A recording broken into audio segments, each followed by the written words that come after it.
Yes, today we're joined by Glen's Vodka Premiership Manager Month for October, Derek McInnes. Legend he is. By the way, we need to turn the lights down a wee bit, don't we? It's sort of, my skin's getting a wee bit caught out, innit? What was it you said? What? He's got a face of dog, wouldn't he, like? And you what? Honestly. I think you look really smart, I like your jacket. Do you? Really one. Is that what you wear at the side? I did. No. What do you go for? I go to a couple of shops by Reese. I used to go to Reese when I was at Morton.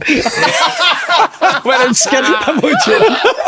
By the way, we need to say thanks. Hospitality at Kilmarnock. Food, peri chicken. We had a lovely wee mushroom soup. Best we've been in any club, innit, mate? 100%. Thanks very much, because you set that up. Nice to know. Thanks for setting that up, mate. I appreciate it. We've obviously had you on before. We've asked you a lot of football questions. What I get a wee bit about you personally as well. So, like, what would be your drink, your Christmas? What would you go for? Do you know what? I'm red wine. Probably what I'd stick to. You know what I mean? Are you Malbec? That's anything really. I like Pinot Noir. I like red wine. You like your red wine, don't you, mate? So it's more a winter drink for me. You know what I mean? I like that through the winter months. You whiskey? I like a wee whiskey. Ginger beer. I'm starting to whiskey and a bit of rum sometimes. Wee bit of ice and starting to as you get older. I love that Embrew Wicked. That moustache makes you look a bit older, doesn't it? Do you be honest, because you are a stylish guy with giant terrible? No. Think it's alright? No, you look like a bad out of Ocean's 11, but something like that. It's alright. No bad. Do you still have a wee drink after the game with managers? Nah. Does that still happen? No. Because we're all driving now, do you know what I mean, as well. Occasionally, there's a few would still come in. I just leave it open now because a lot of managers don't come in. I know I'll just say come in if you want before the game. Sometimes you can get a wee bit tetchy, but I always think it's nice to have a blur of a manager. Some managers more than others, clearly, and there's some managers you like spending a bit of time with. Who do you like spending time with? In the Premier League now? The majority of them. The majority. Guys, aye. Doc. Maybe no Doc. That was brilliant, the game we played against each other, wasn't it? He was telling you to get off, wasn't he? Nah, to be fair, he wasn't. No, he wasn't. Oh, he said he wasn't. It was a joke, but wasn't it? It was a joke. I shouldn't have said that for that, but mate, what are they doing there? Aye, so obviously the electric chair's coming out. It's your last day on earth. What's your last meal ever? Starter, main, dessert. And a wee song, I'm going to add, because it's Christmas, a wee song of your choice as well. Your last song ever to see you. We'll be there or not to see him out, won't we? Yeah, we'll be there. Clap you out. Starter would be some. Do you know my main course would be like some Indian king prawn curry type thing. Oh, it's dangerous. Chili and lime. The stomach and that. Where am I going? Shit your drawers never yet. I'd need to kind of think of that starter, just say as well. What did you go for starter, just to sort of get this? Mine was scallops with a wee bit of pancetta for it. Yes, go for that. See, I don't get it. You're normal. Similar guys, culture guys, innit? You're doing it here, guys. It seems like the high years have got you changing a wee bit with the food choice, innit? 100%. Need to do, don't you? Imagine your mum dad. There's scallops on a Monday. Chopped pork chips and beans. What? Dessert? Probably like a tarte tatin, pear tarte tatin with clotted cream. What's that? A tarte tatin. What's a tarte tatin? Got a tart in it. You like it, didn't you? Aye. Or an apple tarte tatin, something like that. Oh, lovely. What about Christmas? What you doing? You got, obviously, was it 2 boys you've got? Jack, Three Harry, boys. Jack's nearly 25, Harry's 19, Charlie's 16, so we'll just have it in the house. My mum used to come round before she passed, but Nicola's, my wife's mum and dad will come round maybe on the Saturday in the morning, exchange presents, but we just have dinner on our own. Lovely. Aye, so this year we're actually get a day off, because the way the fixtures have fell, 23rd, we're in for the game, and Christmas Eve, off Christmas Day, and Boxing Day, game 27, so it's better fixtures. that, Aye. We're playing Albion Rovers on Boxing Day, mate. So you're training Christmas Day? We're only part-time, mate, so we'll train 2 days before and then turn up for a game. Right. I always said when I was a player that they should stop at Christmas for a good time, but see, as a good pundit myself and as a fan of the I love it being on. I love the I think it's such festive season. It's synonymous, isn't it, with the festive? You need games. 100%, you know what I mean? mate, 100%.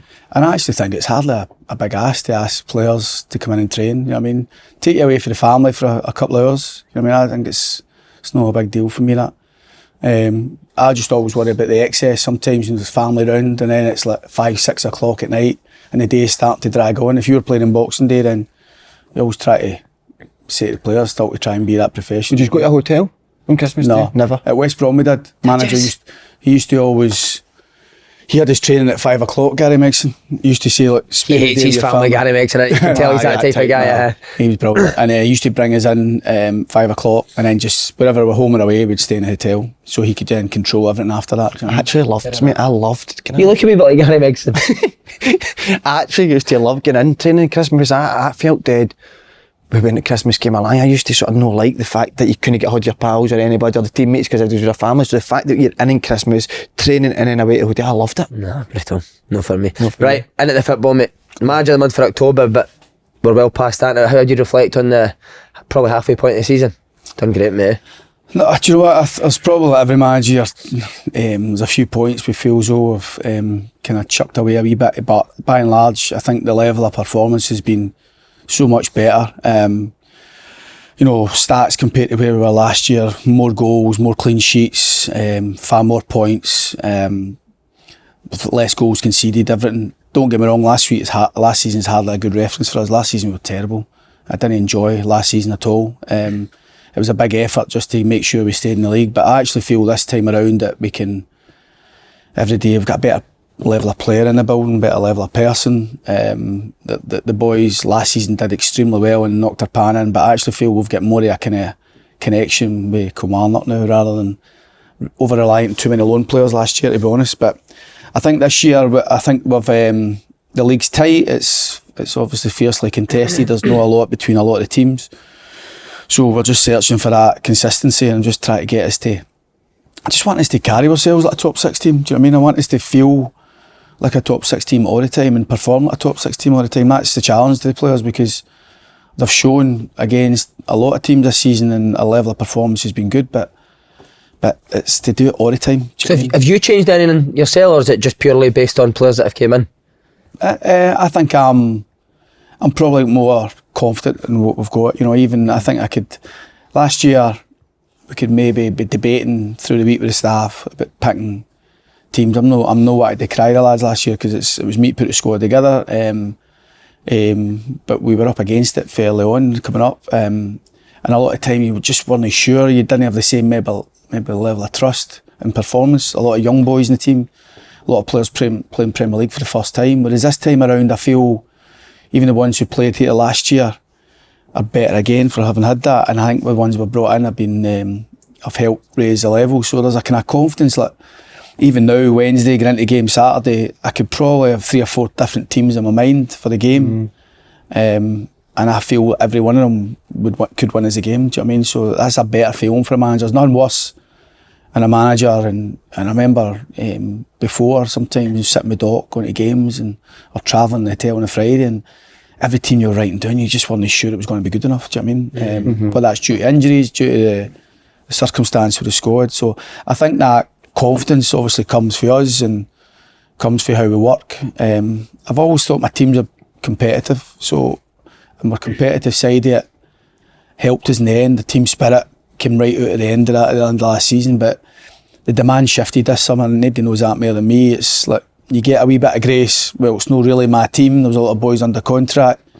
They did the job. Right, what's next? And what's next has to be better, and it has so far up until now has been. The recruitment in the summer was incredible. Do you do all the recruitment yourself, or have you got people you've brought in to sort of help you with that? So last summer when we after we come up, we didn't have anybody helping at all. So it was me scrambling about, running about my pants on fire, trying to sign players, looking at all different videos, players recommended, and it was just not a good way to work. You know what I mean? A club like Kilmarnock should be far better than that. I tried to get the guy I've got now, Ross Richardson, who I worked with before at Aberdeen and Bristol City, but he was contracted to Liverpool, so it was either get somebody else in or wait for Russ further down the line and just try and take it on yourself. And to be fair, we did. We've managed to get a few good ones. We Luke Chambers, Ben Cresceni, younger ones on loans did really well. But this summer was different. This summer I had Russ doing the work 7-8 months. Your recruitment doesn't get done the first day of the close season. Your recruitment for next season gets done 6, 7, 8 months before that. Do you know what I mean? And Russ thankfully had been working on a lot of the stuff that we managed to get in now, and but getting Lewis Mayo signed for Rangers was a brilliant one for us. He'll play for Scotland for me in time. That good deal, huh? Yeah, he will. Wow. He's been outstanding this season. Stuart Finlay, who was everybody knew here anyway. It was a good one. Robbie Dees was a good signing for us. Free transfer, left-sided centre-back, ready to go and play in the Premier League. Corey and Dabo on loan, 2 keepers. I remember I was still on holiday and we were due to be back training pre-season in about 9 days' time, and I had 1 defender and no goalkeepers. So it wasn't without its stresses or its challenges. But I really like the 2 goalkeepers we've got. Obviously Will Dennis was in the building before Kieran O'Hara and has not done anything really. He's with 1-2 mistakes. He made a mistake against Hearts and a mistake at Dundee in the last minute. But other than that, a young goalkeeper has been in different class. So, and we brought boys in that I knew really, Mally Watkins, Matty Kennedy. These were quite straightforward ones. Killie McInnes, a boy I've known for a long time as well. So I felt, added to the squad we've got, we made some sensible signings, to be honest. You know what I mean? And then you're hoping that likes of Danny and that can carry on his form from the season before. And the one I love, mate, because I played that position, you played that position, wee Watson's a star, isn't he? Done brilliant. What about his goal? Aberdeen. Incredible. Do you know what that'll be the difference for him, Slaney, to be honest, for whether he's going to have he's going to have a good career, but whether he can go and have a really good career, it will be the goals. Do you score goals? No. But you're a better player than him. I think wee Davey is one who's all action. He's been somebody that we were drawn to right away when we came in. He's been training with the first team since I came in. Captain of the youth team, captain of the 18s, captain of the reserves. He just gets it, you know what I mean? He just plays wholeheartedly, but he needs to get. He's better sometimes than he shows in terms of being a wee bit more subtle with his feet, and the goal at Pittodrie was different class. That was incredible. He missed a great chance against Hearts the week before, and we try to do a lot more work with him individually and try to be a wee bit more calmer in that last part of it. But if he can score double figures, then, you know what I mean, because he does everything else really well. That's what Lewis Ferguson added to his game to win it, was goals. You see obviously how we're going to go into Lewis, but this season, Dale, you've beat Celtic twice, Rangers, you beat Aberdeen twice. How do you get that belief into your players, not just that they compete against sort of the old firm, but you can actually then go in and beat them? Well, it's a selling job, innit? A lot of time you've got to take confidence for maybe your form, take confidence for how you work Monday to Friday. I'm a big believer in that. You know, players can't always play their way into the team through their training, but they can play their way out of the team, and I do think training is really important. I think tactically and physically, players need to go into a game 3 o'clock on Saturday ready to play, but mentally they've got to be ready to compete. We went away from home last season far too many times. Our home record was great, but away from home, and we just kind of not rolled over, but it was almost without any real conviction with anything we're doing. Lose the first goal, and it all seemed a bit too much for us at times. Whereas this season, this time around, even though we've not won loads in the road, but we're competing far better, we've still got the home form, and beating good teams, I think you've got to do a lot right. You know, beating Celtic twice, Rangers, Aberdeen twice. I think the players take confidence for each other rather than we're doing, to be honest. I think they see we've got a good team, and they should do. And I want them to believe that they're not in a relegation battle. And I want them to believe that they're fighting for top 6 before we're actually we're doing it for the first roll of the ball, but don't want us to wait until 5-10 games to go and say, oh, we could have made top 6. You know, I want us to act that way now, and I actually think the players have took a lot of confidence, but I think they take confidence for, you know, it's like you've all been involved in squads when you think, Christ, who's the manager signing now, and he's hopeless or whatever. You know what I mean? And every time one of them comes in, every time you sign somebody that's no good, that can everything feeds off that. Do you know what I mean? And boys judge people right away. Usually players saying that about us. But you sign a good one, and you sign another good one, and you get another good one, and you go, wait a minute, all of a sudden we've got a proper squad here. I'm working with less players than I did last year. The squad's tighter, but for me it's better. You know what I mean? We've got better options. Did you see Stu Finlay on open goal when he came on? Did you watch it now? No, but he kept calling me Derek, I heard. Did he? Aye. Somebody put him up though, didn't they? Somebody did put him up. I agree, did. I think it was you put him up because he said... But see, your Killie team, when I watch it, I've said it on the podcast, it's actually starting to look like your Aberdeen team, I think. Aye, I think... the pace in the way there is. Real pace at the back. Like I say, I've got good confidence in my goalkeeper. I've always liked to try and have young players in the team, and Watson's been a big plus for us. I think we've got brilliant legs, athleticism through the middle of the park. I like to play with wingers. You know, my best Aberdeen teams was either Niall, Johnny, Ryan Christie off his side, Gary Mackay-Stevens, Greg Stewart. We had always had good players could carry the ball, and Matty and Danny, I think, give us that a lot of the time.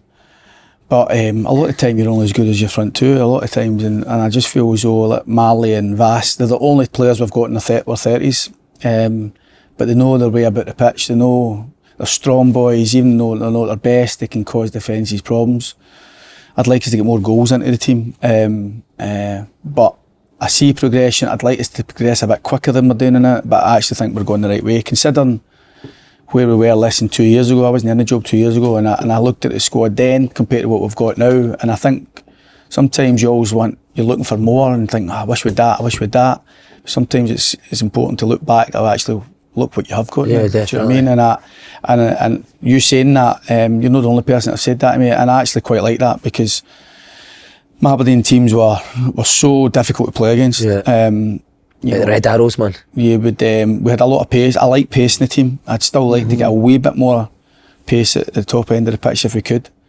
But I feel as though we've got good pace, good athleticism, and decent amount of experience. You know, I think we've got a lot of boys between 23 and 27, 28. And I think I've always felt that your team should have 6, 7, 8 of them should be that age. I think there's still a place for senior ones. And there's still a place for the younger ones, but I think if you've got a nucleus of your squad at that age where they've done the games, but there's still improvement in them, they're still maybe looking for what's next, do you know what I mean, the next move or the next step, or hungry to go and achieve something. I think that age is important. He knows what he's doing, doesn't he? Oh, he's a genius. See the first game you beat Celtic, I mean, all the credits after the game was defended really well, in good shape, but the second time you beat Celtic, you were a much better team in them in the second half, chances after chances. How pleased were you with that? No, I think you're right with that, and that's why I was so annoyed at half time the second game, because you almost have to sell the story to your players, because sometimes a lot of the boys have been scarred losing at Celtic, you know what I mean, over a period of time before I was here or whatever, or when they're playing at other clubs. So the fact that it made a big play about how well we'd done against them last time, and how we had to let them feel us and make sure they knew they were there. And I just felt we lost initiative. With the 3 probably best chances the first half. Aye. But for me, it would still have papered over what we set out to do. Do you know what I mean? We weren't brave enough, we're too passive, and that's why half time couldn't come quick enough, to be honest. And that's why I was annoyed at the fact that just beaten these 2 months ago by doing certain things. And I know you're right what you say about the defensive part of it. We defended deeper. And against Celtic, denied that space in behind Maeda and Kyogo. I don't know who else played that day the first time, but they all want to work that space, even if it's yards between the touchline and they're still want to kill you in there. They still want to run in there, and that's still. And sometimes you have to defend that bit deeper against them. But I like all my players in the same half of the pitch when I play Celtic. We're either on their half or you're on our half, and we're either all in. And we're all off it, and I just felt we were too many in between, and the lack of communication, the lack of conviction, lack of confidence from my team first half, it wasn't what I wanted, and second half was much better. We just took a step forward instead of taking a step back. The goal didn't come right away, even though we had some pressure and language, so sometimes you're thinking, don't lose the sight of the belief that you're going to get something here. And I thought if we got one early enough, we would get a second one. So thankfully that was the case. But it's all right me saying what we need to do. It's the players that need to go and do it. The players, honestly, I know you get managers saying that it's all about the players. It genuinely was that day. They've still got to go and do what you want them to do. How do you get that right through at half time? How do you know when to have a rant? Because I remember last time you interviewed, it was just after the Arbroath game. I said, did you go mad at half time? You went, actually never. I went and I was really calm. Yeah. So how do you know when the right time is to go and give that rant and when it is time to stay calm? I don't know, maybe just a sixth sense, a feeling what the players need most. You know what I mean? Like I did against Arbroath that game, we needed to calm down and settle down, and they needed to realise what was actually needed in that game. It just needed a bit of calmness and composure. And it was totally different what was needed against Celtic. You know what I mean? You still need calmness and composure to play. And that's what pleased me. We didn't just stop Celtic. We actually played on the back of it and looked after the first pass and worked ourselves into good areas. But at half time, sometimes you just got to be what you are. I was quite calm against Arbroath at half time because I felt we still had time to do something about it. Whereas maybe the opposite against Celtic was like, you know, don't waste the opportunity. If we go anywhere near in the same manner, the game's done after 55, 60 minutes. So, and I think sometimes now I had managers that would blast at my teammates and myself, and you know the ones that can take it. There's boys in my dressing room I know can take a blast. You know what I mean? There's probably others you would maybe know, it might not be your best options, you know what I mean? Yeah. But, do you sit and decide what you're going to say before you go in there, or do you just go in straight away like quite reactive, or do you give yourself a couple of minutes to think about what you're going to say? No, I don't give myself a couple of minutes, because I think every minute's important, and that, especially when we're tweaking things and need to get messaging across. I think I maybe take notes at times during the game, but to be honest, I don't look at it for half time. It's just a kind of whatever I think's right, to be honest.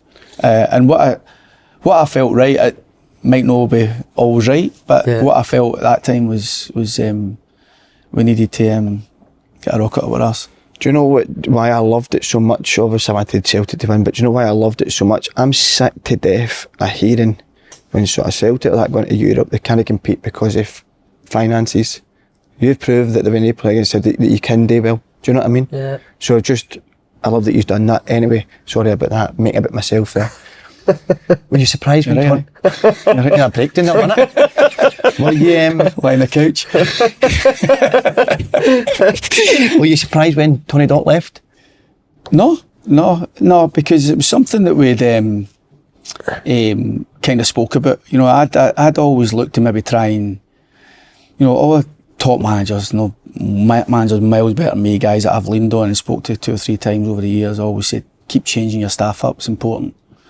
You know, and you've seen the top managers do that, and I think it is important, particularly if you've been at the same club for a long time. And you know, and I'd always thought about that once I'd left Aberdeen and I was enjoying the break and stuff like that. I kind of thought that maybe when I went back in, I might just be fresh myself, but the Kilmarnock thing came out the blue, and to be honest, and we needed to make a quick decision, so just acted quickly, and obviously Doc was choking to get back in, do you know what I mean? He was like, heard it, 2 minutes. So it felt right coming back in with Doc and Paul, and you know, obviously there's a kind of comfort about that, because you work together and you know exactly what each other roles is, and Doc's got a brilliant work ethic, as is Paul, and it just easy, it just feels normal. But we had kind of spoke, obviously there was the threat of relegation last season as well, so right up until towards the end, and you know, and spoke with Doc, and obviously I'd mentioned to him that Callum had rejected the Dundee job, and then a conversation came up saying should he go for it, or would, obviously he knew Gordon well as well, so there was as soon as Dundee wanted to speak to him, it made a lot of sense. It felt right for Doc, it felt right for me, and it was a great opportunity for him, and I couldn't be any more happier for him.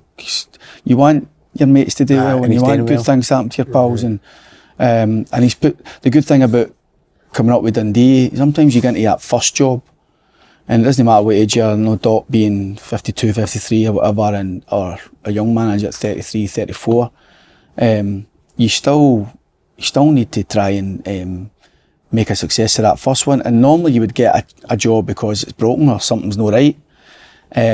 But the fact that you get a newly promoted team with good players, I mean, Lyle Cameron, Luke McCowan, Mulligan, 3 young players that would play in the majority of Premier League teams. So you've got that right away. He had some good, decent experience, and he made a lot of sensible signings, and I think he's been well supported, and there's no way Dundee are going to get in. Like, you can say that, you know what I mean? So for a newly promoted team, I think they're setting about the task well. So I spoke to Doc this morning, we speak regular. You don't work with each other that length of time without not being close, but he's got his job to do now, I've got mine, do you know what I mean? So, well, the club have just announced grass pitch that it's 25-26 season this is going to... When did they announce it? Have they announced it? Don't know, it's on that sheet. Working towards that, and it's not official, but it's not official, I don't know why it's on that sheet. I thought you that's because he's working for you, isn't it? He's my sticker book, David, when I was a wee boy. Are you on board with that, Neil, for that grass? Nah, listen, the board are keeping me informed. Billy, we're so fortunate to have the owner we've got in the club. You know, he's Billy and Phyllis McLeish have done brilliant here. Billy's so eager to deliver this training ground, and he's driving it, pushing it. Obviously, we've got just pushing for that last part of permission from the council, but it's good to go. We're ready to go with it once we can. And see, to be honest, like, we Kilmarnock teams of the past, when Jim was here, Jim Jeffrey, and that, they were training all over Glasgow and science parks, and we just don't have the facilities to do anything else here. If we want to run the academy the way we do, and you see young boys like Watson and that coming through, we need to have facilities, and National Turf has been crucial for the club over the years. But I think there is a feeling towards, not just from Scottish football, but certainly for the people at the club, that we would ideally love to get back to a grass pitch in time. Does it annoy you when managers are always complaining about that? When they get beat, aye. It's an excuse, isn't it? And never complain. Nobody complains about it when they win here. Just excuses, mate. No money and win here enough, but Davy Martin's going to give you 500 quid for the pit. but I think it's too easy. I mean, I didn't. Playing on Astro, mate. Aye. Ballers, innit? Ball players like Astro. I think certain players do like it. I hated it. But balls, I'd like it to all be the same. There's all different types of Astro as well, and we actually pick up more injuries now on a back of grass pitches. Yeah. Aye, and that's just because of the adaptation with the players. The players are used to training that every day, and I can see why some managers would be hesitant to take a risk with certain players at times. But I've found it far better than I thought I would, to be honest. It is a different type of game at times, and I used to come here with my Aberdeen teams and my St Johnstone teams, and sometimes your approach had to be different. But sometimes I think teams talk themselves out it before they come. Do you know what I mean? And they moan about all the wee things, and there's a kind of negativity about it before they even come here. We feed off that as well. Do you know what I mean? But I think in an ideal world we would, I think everybody's wanting and work towards like having a grass pitch, but we need to have the facilities that allows us to do that, and that's what I'm grateful for it and encouraged by the club, and Billy and in particular is really striving to deliver this training ground. A one man that'll thrive on the Astro in his back, an open goal favourite. Oh, legend. Gary McInnes. You've not brought him for his patter, so why you brought him back? His quality. Yeah, well, there's no many times you can get a free agent of Gary's quality, and obviously he was brilliant for me. He's a brilliant finisher, Gaz, as well. Do you know what I mean? And he's very calm. Those moments that can make a difference. He's a great ball carrier and get you up the pitch. I liked him off the right, and obviously Danny plays there, but he also did really well for me off the left. Scored a hat trick against Hibs off the left for me at Aberdeen, and he is somebody that I really enjoy working with before, and hopefully we can enjoy working with each other longer again this time around. He's just obviously looking for some way to get back training when he got injured, when he got let go for Hearts. Picked the phone up. And he was in, and it came to a point up to a couple of weeks ago where I think, right, enough's enough. You need to come with us or we'll know. So we'll put him in a short-term deal now with a view, hopefully, maybe looking to extend that if all goes well. He's a cracking player, isn't he? I'm buzzing that he's back, because it was a tough 1 minute for him. Did he call you Gaffer when he phoned you back? Aye, he did. Aye. Good. He's 33, but he looks younger than that. Is he still as sharp as he was? Yeah. You still got the tricks in it? Does he still do? Can you still do tricks in that at 33? Aye. Can he? Aye, he's got it all. He has definitely got a bit. Talking about ex-players, you've came up against one this year again in the dugout, Barry Robson. That must have felt quite surreal having managed him. Now you're putting your wits against him. Okay, you obviously speak to Barry regular enough, and See, sorry, just interrupt. You see, on guys like Barry Robson and Tony Docherty, obviously they know how you work inside out. Like, do you wee things like set pieces? Do you then have to change it because they know what you usually do? Do you need to come up with something new? Question.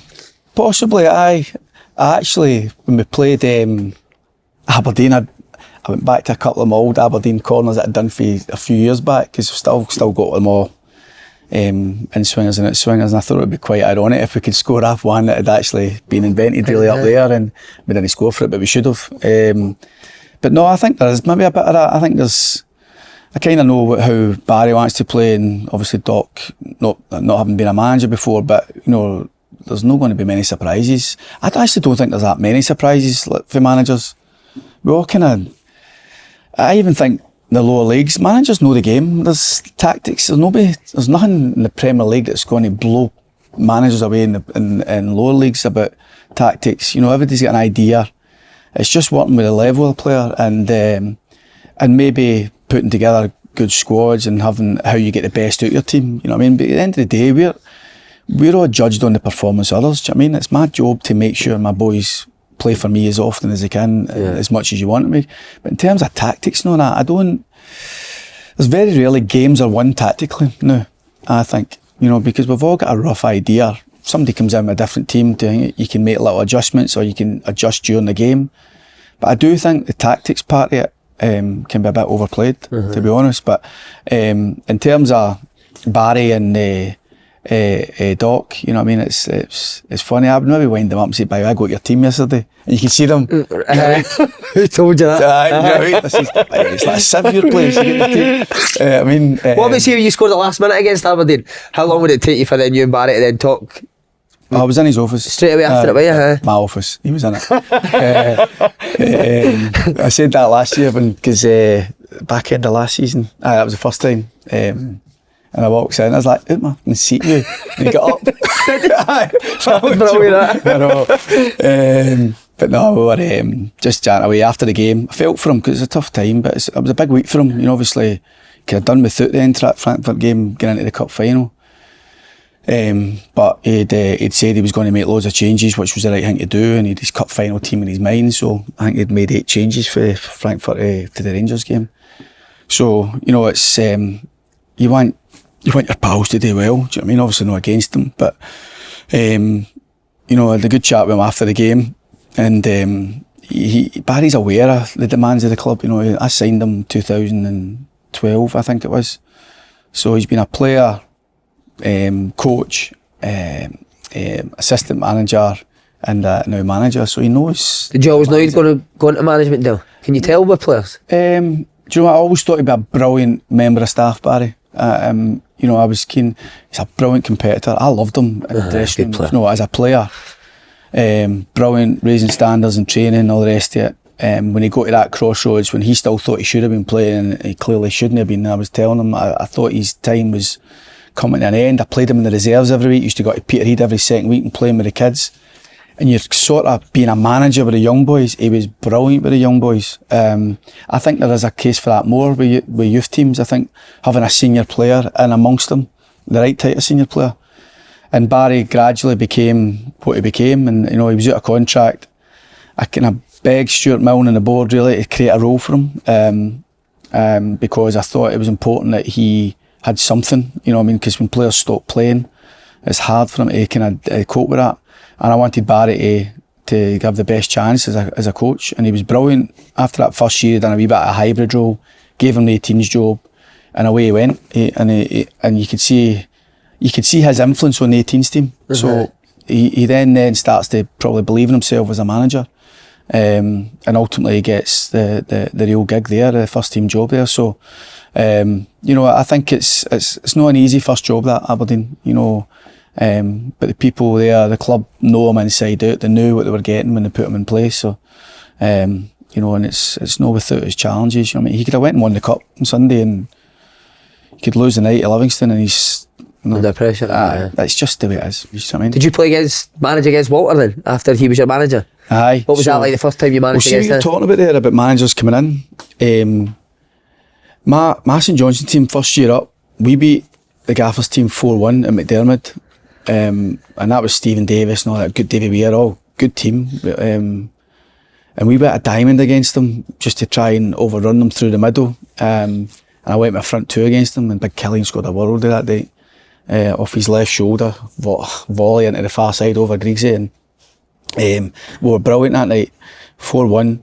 And obviously I'd said to the gaffer before it, because I said, look, you come in after the game for a couple of beers. So we could hear him down the dressing room in the tunnel. He was absolutely tearing them apart, you know what I mean, losing his shit. And we were all a wee bit, me and Dalton, and we'd got a fridge in, because I knew the gaffer's coming, got a wee fridge rolled in for the upstairs bar and filled it with beers and that, because I'm thinking, Coist and Durante's, Colin McKennie, and they all want a beer, get red wine in for the gaffer and that. And we're kind of humming and hawing, they'll come in, and then gaffer comes in, takes his coat off, stands next to me, me and him have a glass of red, we're just chatting away. Brilliant, honestly, because when you've been battered like that, and it's a wee bit of kind of losing a bit of face, you would, you just want out, because you go in and be respectful. And I say to my staff, 5 minutes with this lot and then we're out. Do you know what I mean? Normally if you get beat But the gaffer came in, he obviously saw it was a big moment for us, do you know what I mean? A big deal. The fridge was empty. We were getting reinforcements doing for beers for Durant and that. The gaffer thing, when he's like, they can wait. So he was over an hour in the office. They all were on the bus? They were on the bus. That's brilliant. And do you know what, I think actually it was a real learning curve for me, that. I mean, he had the decency, because he obviously was full of praise for a team, and he was bailing inside, and I knew how he'd just been feeling because I could hear him. But to give you all the applause, all the credit, shake your hand, spend time with my staff, it says everything about him, to be honest. I mean, but great story. The last thing he'd wanted to do was come in and talk shop with us, but we ended up laughing and joking and he-hawing all the way down. But it was brilliant. So it's a wee thing for me, that, because there's a few managers, I'm not going to name them now, but there's a few managers who maybe they'll be more visible if they beat you. And all of a sudden you go in looking for them after the game, and when you're beating them, they're with somebody, and it tells me a lot about people, that, you know. I always think it's if you get asked in and you want to go in, spend time with people, do you know what I mean? And I do think that we're all under the same pressures, do you know what I mean? It's like, I think it is something we could be better at in Scotland. Managers get together, we get together with LMA in England a lot of time, and we go and do a lot of these kind of days where you can a wee bit more kind of questioning each other, and get speakers in and stuff like that. I actually think we could do something similar, getting together more in Scotland, because you're under so much pressure, mate. 100%. I mean, they talk about better this and better standards and better this, but it's the same people who are saying that who are putting managers under pressure all the time. So if we started a season where nobody could lose their job this season, just go and play. If you appoint a manager to start the season, he has to see the job through. You think the standard would be better? I think you would get a different approach to it. That's not going to happen. Yeah. Because of course it's not going to happen. But if we get something similar and closer to that than this, for us to have lost a third of the managers already before we were into November there, and the likelihood is there'll be more before too long. So for me, it's we've all got the same issues, we've all got the same pressures. There's some managers you tolerate better than others, but even the ones you don't really particularly think you would go for a pint with too often, you still have sympathy for them. Yeah. Because you've done it and you're now working as an assistant, and it's difficult. It's difficult. See, you said about Durant in the office there, quite jovial, up for a laugh all the time. Was he the same when he was a player when you first went to Rangers? Aye, obviously I went in there as a Rangers fan. I didn't really know Durant. There was a couple of boys I kind of half knew. But I remember my first day, and obviously at Rangers back then you had to wear a shirt and tie. And the only thing I had at Morton, shirt and tie wise, was the old Morton blazer and the grey slacks.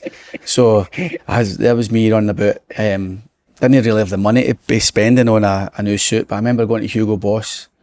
Me and my wife, my girlfriend at the time, went and got this Navy Hugo Boss suit. Loved it.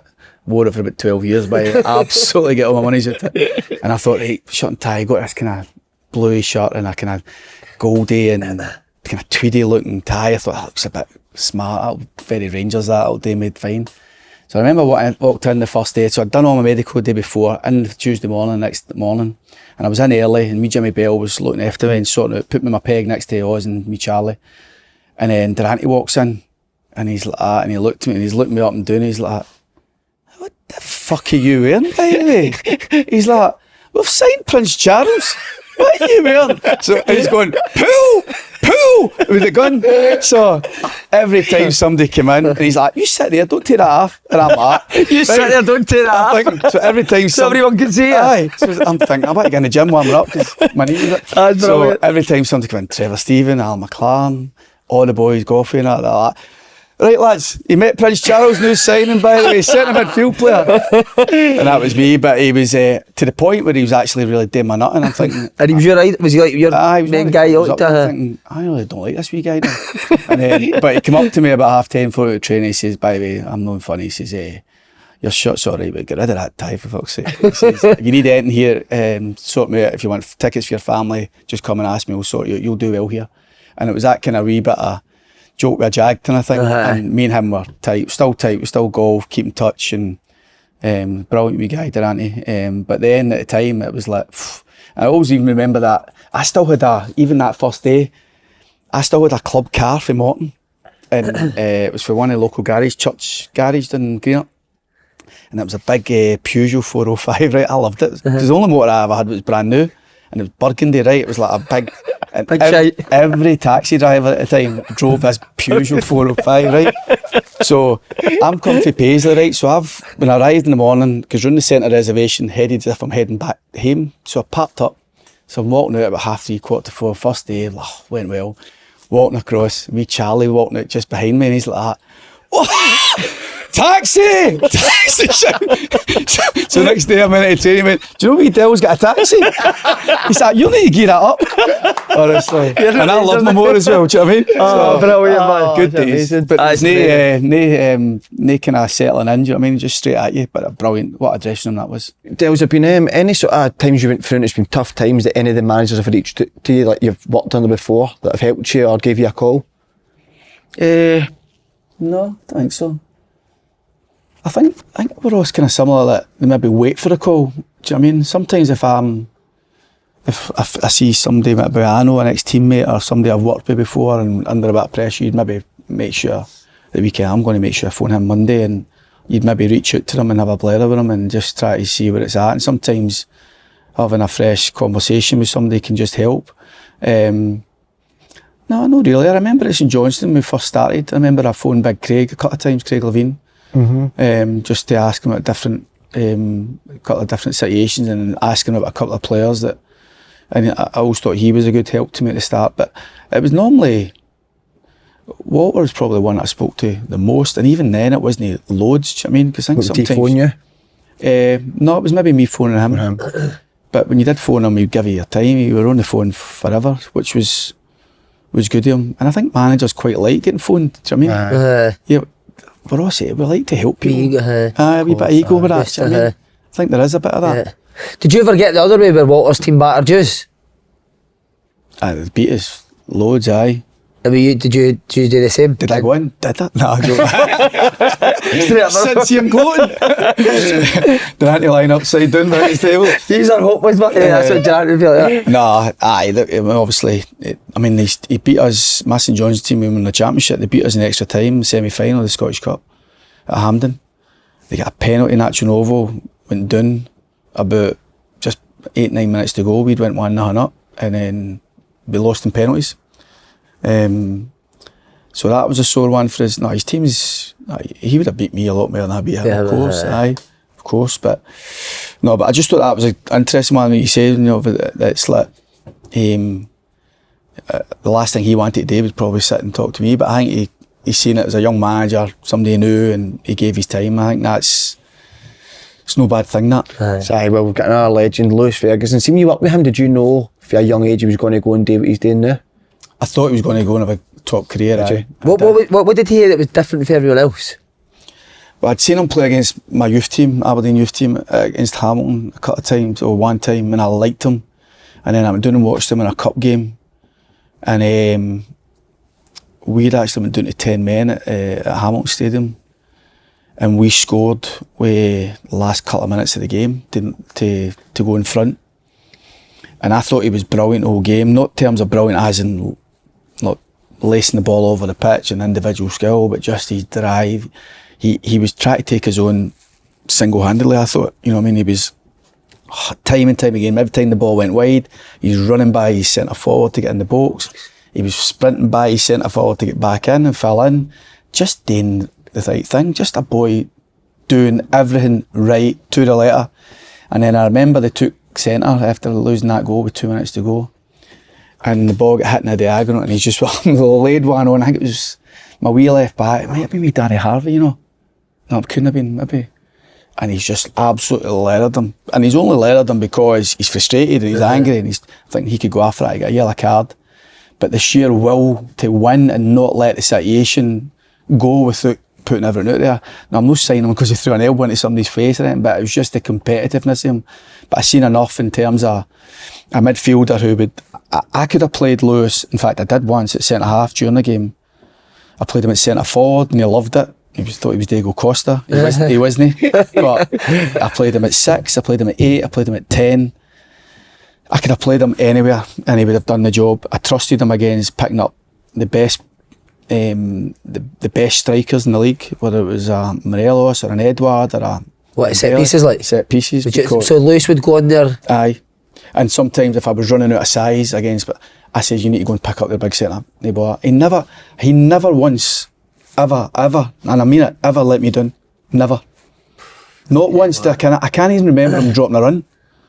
He just done everything right. And so an opportunity to sign him was, obviously there was a wee bit of Hamilton of their version of events, but there was an impasse about trying to sign him again. And I had to try and convince the board really he was going to be worth, and we done the maths and we thought it would be somewhere between 2 and 250 grand, and that's a big outlay for Aberdeen at the time. No, because they spend that in their dugouts now. But at the time it was a lot of money for me to convince the board, and thankfully they supported me on it. We got him in, first day of pre-season, doing our testing.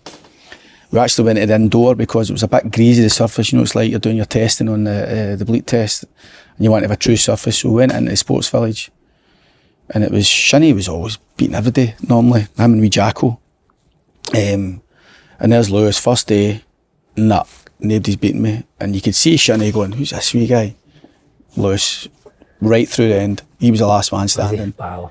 And we all like, and it looked at that boy who's like, you know, I'm here to make my mark and no messing about.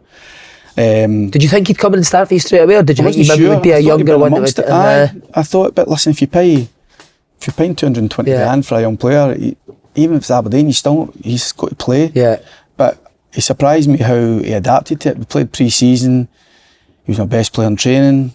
My best finisher at times. He was my fittest player and my strongest player. He was doing everything to the letter. And then we played Burnley, the first game of the season, the first European. It was the first game proper, and I played because Burnley went 4-4-2 with big Chris Woods and Sam Vokes up front. So we just had a screen in midfield and in front. I think it was Tommy Hoban, it was Don Ball actually, and I played Shinnie and Fergie as 2/8s. Sam Cosgrove, Mackay Stevens, and McGinn stretched out inverted, and the two of them, Shinnie and Fergie, just ran those half spaces in between full-backs, centre backs the whole game. He was outstanding at Pittodrie. He scored his overhead kick at Turf Moor. We lose in extra time, but he just got better and better from then on in. Do you know what I mean? He was, and what a great boy. Do you know what I mean? Took everything in his stride, very unfazed. Even at times when he took a bit of stick for people up there about his contract situation, he was just like that, so laissez-faire. You know what I mean? But did you ever need to deal with that? Derek, I obviously played against Derek. Have you ever watched him on this, mate? I've no, He's a my boys watch best, mate. But I like Derek, and obviously he's got great parents. You know, Carol and Derek are brilliant parents, really supportive, great brothers, great family network. Even my boy and his pals were going out to Milan in January for a wee trip, 6 of them or something. And Jack's like to me, he said, I'm going to check who AC Milan are Milan are playing that day. And AC Milan were playing Bologna. So Jack messages Lewis, hi, can you sort us out? The only thing is 6 tickets, no bother, just let me know, it's done. Do you know what I mean? Brilliant. Just, what a boy. Just, he's not done it yet, but let's not go too much praise. But, do you ever text him? Do you ever get a wee phone call at him? We'd have text conversations, just every now and then, just to see how he's doing and that. But looks like he's going to go again, mate. Another move in the summer. Juve in Milan right now. I think, if Bologna, unless it's over the top, money comes in January, and listen, normally the teams that pay over the top in January come for the English Premiership. So if he's going to go in January, I think it'll be England. And I've no get any, Derek will know better. I just think maybe towards the end of the season, I think it'd be a good thing for him to stay at Bologna this season and see it out, because if he keeps going in the trajectory he's on, he's going to have plenty of options, because good players always have good options. He's captain, isn't he? Captain, well. Sunday against Roma, wasn't it? Would he be your best you've managed right now? It's hard that, because I get asked that a lot, and I think it's so unfair for me to put one player. You know, Ryan Jack was initially, when I first went in, I wanted to build the team around about him, and he'd been playing it right back previously a lot of times, and I just thought he was a different level of midfielder that we had. Kenny McLean was brilliant for me. 170 grand for St Mirren, do you know what I mean? And he was outstanding for me. But there's been loads, whether it's free agents, you know what I mean, it's players you've paid a bit of money for, but you know, Fergie would be right up there. It's just because the boy himself. You know what I mean? And the story's no stop. He's got loads to do yet. Loads to do, and you just know he's going to do it. He's so determined to do it, isn't he? He is. And do you know what? It's like, I do think there was maybe a bit of snow. I spoke to a few Premier League managers about him after I'd left Aberdeen when we were speaking. There's some people were asking me about him, and I would just take him. You know, we're at 2.5, 3 million, whatever it was, Aberdeen accepted. I don't know what it was, the final figure, but just go and get him. That's nothing for Premier League clubs. They're going to have to pay 10 times that. You need to take credit though, you do get the best out of your players. And I'm so obsessed with, I'm genuinely so obsessed with sort of man management. And my under 5s get beat 7-0 last night, and I don't want to speak to them now. And I know some managers don't speak to their players, but I've heard you're very hands-on with them. Is that? Do you know what, I just remember how a manager could make me feel. The managers who actually gave a shit about me actually took the time, and even if it was 5 minutes or even just a wee conversation in the corridor, or didn't they always pick you, or didn't they always think things aren't always maybe going perfectly, you know what I mean? And I think it's naive to think everything's going to be brilliant all the time. Do you know what I mean? It's like, I think sometimes you need to come into work knowing that there's things that need to be said, and there's difficult conversations that need to be had. Do you know what I mean? So I need to make about 50 decisions a day a lot of the time, but some of my better decisions is pulling players in who have not been playing a lot of times and just having a conversation, because I've sat the other side of the desk when managers have either no bothered their ass with me or just spun me a lot of... Nah, that's a word. And you know, I mean, players can smell it. Do you know what I mean? It's like a lot of shite, and it's just like, he's just trying to pacify me. But I think if you're brutally honest with players and say, these are the reasons why maybe you've not been playing, and they might no disagree with it, but a lot of the time of the day, you know what I mean? I had a player in a few weeks ago, and he says to me, I just want to know how I've not been playing.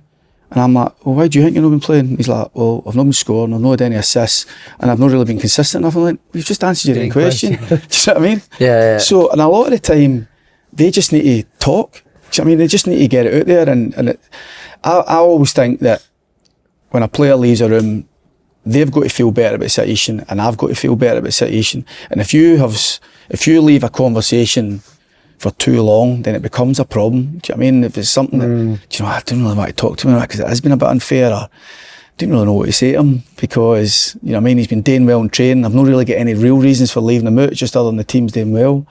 But I still think they need to hear that. I still think they need to, because their mind will wander, won't it? Aye, and there's nothing worse than that, you know. And I worked, as I say, with managers who didn't give me the time of day, and I remember how that made me feel. See, one manager that did, you've mentioned him before, Gary Megson. So you talked about Lewis going down to England. What age did you go down to England? Am I right in saying it was Dundee United? No, you came back to Dundee United, didn't you? France, Toulouse, I went to West Brom. What age were you when you went to the English Premier League? 29, 30 maybe, 29. How important was it for you to have a manager like Gary Megson when you went there? Aye, so I'd had a loan spell at Stockport. Stockport were in the Championship at the time. I think we were 7th or 8th in the league. And I'd fractured my cheekbone. There's an example, we Dick Advocate, playing training, 11v11, and I was always in the Joey team, right? When it was Dick's team, because he had the strongest 11, and they played if they were fit. And he used to tell you that. If they're fit, they play. And, you know, all right, I pay you all well to be ready. I'll make sure you get the bonus. I mean, we were getting bonuses as squads of 24, getting full bonus and stuff like that. I mean, it's a dream for some. We Charlie's like, I like him, by the way. I remember my first pre-season. Charlie Moore. Aye. We were doing my first pre-season with that, because it was obviously the Gaffer and Archie, and a wee bit old school pre-season. Archie's like, we're no fucking stopping the day until I see somebody being sick, you know what I mean? And it was a wee bit old school, but it was good. I mean, the runs the Gaffer and Archie used to give us at times, and we used to go to Choco. And it was a proper boot camp, you know what I mean? But he got us fit for the season ahead. But then it was that turnover when Dick came in. I remember we were doing these runs, and everybody's a bit unsure. And it's probably the most we're prepared for pre-season, because you weren't sure. And we're doing these 1,500 metre runs. And we're doing it, and we all started at different sections. And I have a cat shouting, slow down, too quick, Miller, too quick. Charlie's like, I love this kid. He says, that's the first time somebody's told me to slow down, ever. Charlie's like, he's all right. He was saying that a couple of months later enough. Brilliant. But I think what were we talking about there? Megson. Aye. Stockport. So we were doing 11v11, and I remember Stefan Kloss has kicked the ball to Tony Vidmar, It's just an accidental challenge. He's caught me his elbow, fractured my cheekbone. So I'm lying there, like, my fucking face is collapsing, lying on the ground, and everything, and the physio's running over, and like, he says, I think you might need to come off, and I'm like, alright, I'm still lying on the ground. Vodka comes over, and there's like, you okay, Dale? Or anything like that. He's like, McInnes, give us your fucking bib. Right? And I'm like, what? He's like, your bib. And he shouted me Barry Nicholson over for the reserves to come over, and he's just like dragging it over my heat. My face is collapsed. And I'm like, I don't bother. So, and then eventually I came back for that. I was about 10 weeks into it. The team was doing well. To be fair to him, the team was in a good place. And then I remember we played Celtic reserves at Ibrox. One of my first games back for that. And Gary Megson was in the stands, saying, well, I didn't know. I got a call the next day for an agent just saying, would you go to Stockport on loan to go and play some games? And I said, aye. I said, but I need to go and check with the gaffer because then he's advocate. First he said, no, I need you here, you need to stay fit. And then the week after, and I said, look, this is doing me any good. I'm miles away from the first team at the minute. I just need to go and play. I didn't even complete a pre-season. So I goes down, and then I loved it. I loved him. What did you like about him? Was he quite honest? I loved everything about him. Loved everything about him. And by the way, for everyone there's another boy who wouldn't have liked him. Yeah. But he was a young manager. When I actually think about it now, I think he was 41 when he was manager at Stockport. And what an influence he had on me. And I loved my time there. A lot of my pals for that era, still my pals now. Paul Cook, manager Chesterfield. And oh, what a guy, Paul Cook. Cookie, and just spoke to him the other day there. And, you know, we had big Brett Angel up front, Tony Dinnan, with Sean Connolly, good Colin Woodford, with a good Marty McIntosh, you know, and Fisco Bride. With a really good team spirit, but he was so honest. We played 4-4-2, tight pitch at Edgeley Park. And we big results, you know what I mean? It was like, showed what could be done, and I loved his training, I loved the intensity, I loved his competitiveness, and I liked how much he loved me, which, you know, helps. We all, aye. So the loan finished, and he wanted to keep it going, but the advocate brought me back. And see, to be honest, as much as I wanted to stay out on loan, you come back, and I played in the Scottish Cup final, we won the treble against Celtic, so... What, you started in the Scottish Cup final, did you? Aye, so... Was that a shock that you were starting? Aye, it was. Just name the team the day before, or just when you get to Hampden? A wee inkling, maybe it was a couple of days before in training that I think Ferguson said to us, I think you're going to start Saturday, and I still wasn't sure, but we did. Wee Rod scored, Rod Wallace, got the treble, and a brilliant memory for me, and you don't want to give that up, obviously, playing days like that, do you know what I mean? That's why you're there. But Megson had always said to me, he says, look, if I ever get to a club that can get you, work with you, he says, I'll make you my first signing.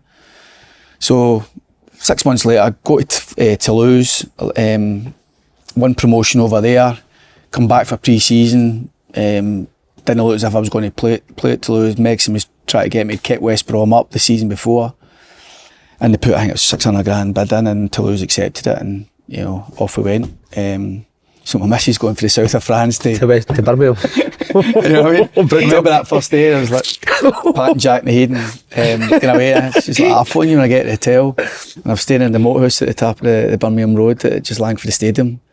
And she's like, so how is it? I'm like, oh, it's lovely. I'm like, shit. No, I love my time there. But I knew what her life was like in the south of France, I mean, at the time. So, but football wise, it was 100% a brilliant move for me. And you know, I loved it. I responded to him. We'd done some good things there at West Brom, and what a club! Absolutely, we were the catalyst, that team, for what the club is now. I know it's been up and down in Premier League a few times, but we had good people throughout the club, and the gaffer drove it. He was probably the one I probably learned most from in terms of showing what could be done. We won promotion that second year with Man City, and we should have been nowhere near it with the squad we had, but runs the life out of us, absolutely runs the life out of us.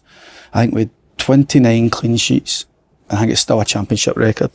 46. Glen 4-4-2 as well? No, 3-5-2. It was the first time. I'd played 3-5-2 a few times with Walter. When we played better teams, sometimes we played Celtic, we went that way. But it's the first time I'd worked for a manager fully committed to 3-5-2. Bags of legs, midfield, athletes on the side, big and strong at the back, a goalkeeper who was magnificent, Russell Holt, and a front two, either Danny Dicio, Lee Hughes, Jason Roberts, Scott Dobie, boys. Lee Hughes was mad, wasn't he? He done that celebration, didn't he? Ginger boy, remember? Lee Hughes. He's a madman. Well, you've gave us so much of your time, I appreciate it. Just a wee bit about Craig Brown. Wanted to ask you about how much of help he was at Aberdeen when you were there. Do you know what? I think just in a kind of quiet way, you know what I mean? Craig was, I think Craig was always there for a lot of the younger managers, you know, and he was a help to me when I was manager at St Johnstone, obviously. When I goes up there, it was a bit unusual in the sense he'd been the previous manager, and obviously I knew Archie and him left. But Craig stayed on in the board. But he never really interfered too much, to be honest. He never interfered too much. But it was, you always had supportive messages from him and any conversations. And you know what? Craig was just a good guy, good storyteller, loved the boys, loved the company. I was just a good guy to be about, do you know what I mean? So, you know, there was I never ever felt at any point that he was envious of how well we're doing, and which for a manager who'd been there might have been a wee bit natural to think that. I thought he was fully behind me and Doc, and you know, it's obviously he was well thought of by everybody. Do you enjoy doing the media? Mm-hmm. It's good on that. Except for stuff like this. I enjoy it, except if you used to. I do actually. The media were good to me when I wasn't working, and you know, and I seen it from their side of it a lot more, because obviously you get angry, don't you, a lot of time with stuff that's get written and said, and you think it's all a bit unfair and a bit too lazy at times, some of it. But you actually go to the other side of it, there's people with jobs to do, and I actually really enjoyed it. I was enjoying what I was doing before I come back in here, and you know, I don't do loads, but well, have you and Coyster really good together? Aye, me and him, but nah, truthfully, I actually enjoy doing it, to be honest. I think the European games, it probably suited TNT to ask, because it was Rangers and Aberdeen working hand in hand really, one early kick-off, one late. So rather than getting separate guests in, maybe somebody with a connection of both, so it's worked for me with the European stuff, and no, I enjoyed it, to be honest, still enjoying it. Gave you a wee buzz to get Killie to a final? Do you know what, that was the biggest thing on Sunday when I was doing the game. And then I said that to the staff on Monday when he came back in. It was like, just choking for it, you know what I mean? Want us to be there, and it could have been us.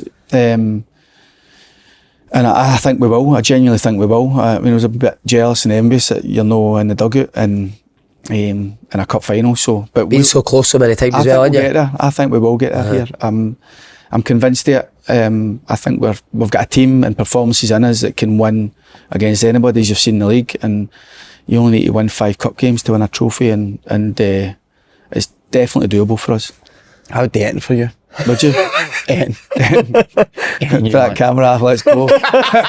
Need to say as well, mate, we only meant to give us 45 minutes and gave us size time. Ah, what a man. Last one, just go on, mate. Any of your goals changed since the start of the season, or still the same?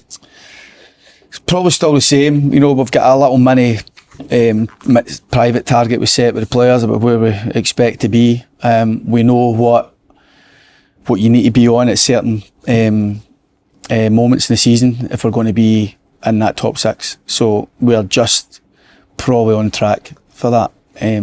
But we're looking to improve on it, do you know what I mean? So I think we'll get better as we go along. Obviously everybody needs injuries to be kind of, and keeping key players fit, and we're no different to that. Like every team, you know, if we can keep our key players fit, guys who are mainstays for us, then it'll go a long way. But no, win a cup, hopefully top 6, and just stay away from relegation, you know what I mean? Because this league is so tight that if you do hit a little downturn, then you can easily find yourself back down there, and we want to make sure that, I just want us to hang about the top 6 for as long as possible, and still, until it resonates with all my players that, no, do you want, this is where we are, do you know what I mean? And I still think there's a few that need convinced of that.